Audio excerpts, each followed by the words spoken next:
Mesdames et messieurs, chers compatriotes, les Nations Unies ont proclamé le premier lundi du mois d'octobre de chaque année Journée mondiale de l'habitat.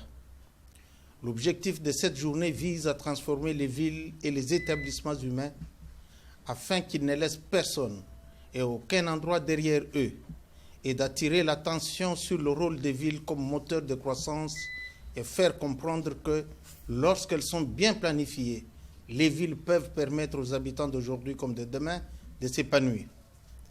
Le thème principal de cette année s'intitule « Technologie de pointe, un outil pour transformer les déchets en richesse ». À travers ce thème, la communauté internationale promeut cette année la contribution des technologies innovantes de pointe à la gestion durable des déchets produits par l'activité humaine, c'est-à-dire des déchets solides, liquides, domestiques, industriels et commerciaux qui continuent à avoir un impact dévastateur sur le changement climatique, la santé publique et l'environnement. La République démocratique du Congo, notre pays, a choisi le sous-thème intitulé « Ville Bopeto, ville propre », des thèmes appropriés en cette période où le chef de l'État, son Excellence M. Félix Antoine Tshisekedi Tshilombo, tient à faire de la décentralisation des villes et établissements humains son leitmotiv de travail.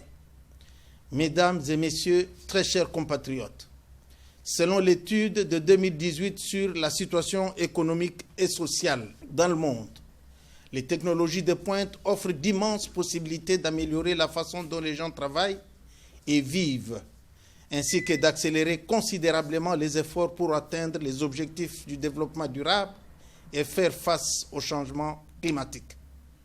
Dans cette optique, les technologies d'avant-garde telles que l'automatisation, la robotique, les véhicules électriques, les technologies des énergies renouvelables, les biotechnologies et l'intelligence artificielle peuvent transformer les sphères sociales et économiques et environnementales car elles offrent le potentiel de solutions meilleures, moins chères, plus rapides, évolutives et faciles à utiliser pour les problèmes quotidiens, y compris la gestion des déchets.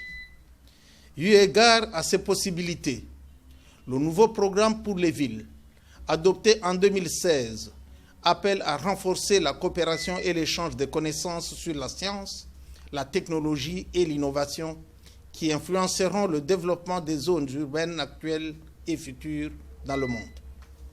Mesdames et messieurs, très chers compatriotes, les villes de la République démocratique du Congo produisent environ 1 milliard de tonnes de déchets par an et peinent à répondre aux exigences de base en matière de déchets, de gestion des déchets.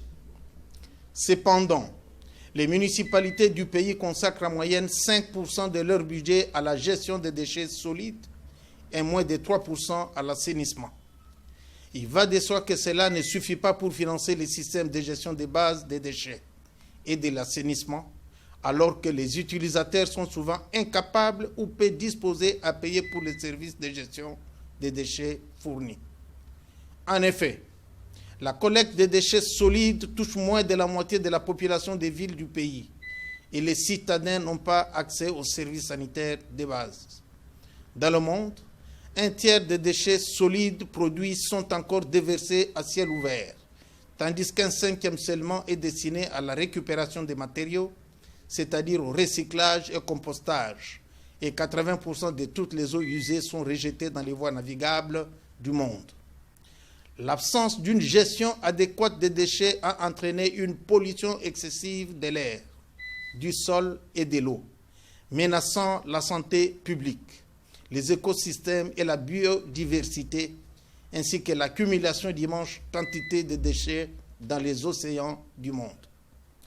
Les études ont démontré que les plastiques qui pénètrent dans les océans tuent près de 100 000 animaux marins chaque année. Cette pollution a des effets économiques considérables sur le tourisme, la pêche et la santé.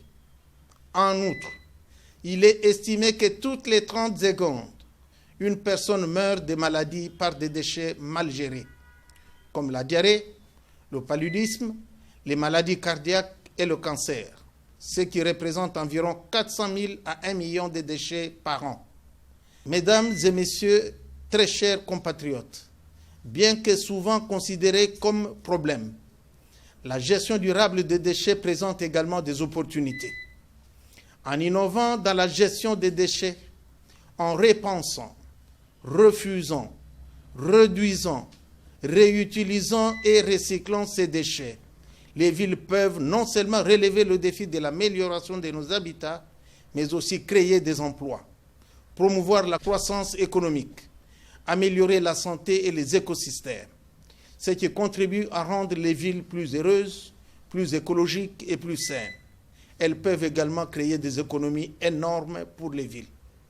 Ces dernières peuvent devenir des pionnières dans la conservation des ressources précieuses, les économies d'énergie et la réduction des émissions de gaz à effet de serre, contribuant ainsi à la lutte contre le changement climatique. Les technologies de pointe pourraient également être déployées dans le cadre d'un système intégré de gestion urbaine. Il s'agit, à titre exemplatif, de la production des données sur la gestion des déchets qui seront intégrées aux données générées sur d'autres sujets urbains comme la santé publique, les licences commerciales et la gestion des urgences. Des approches innovantes pour parvenir à une gestion durable des déchets doivent aborder tous les domaines de la hiérarchie des déchets, notamment la réduction, la réutilisation, le recyclage, la valorisation et l'élimination. Réduire la production des déchets par des procédés sus-évoqués, conduisant à faire de ces déchets des articles de mode, des bijoux ou des meubles. Mesdames et messieurs, très chers compatriotes, à l'occasion de cette journée, il y a lieu de sensibiliser tous les Congolais sur les défis de la gestion des déchets solides municipaux et lancer des activités d'assainissement et de salubrité.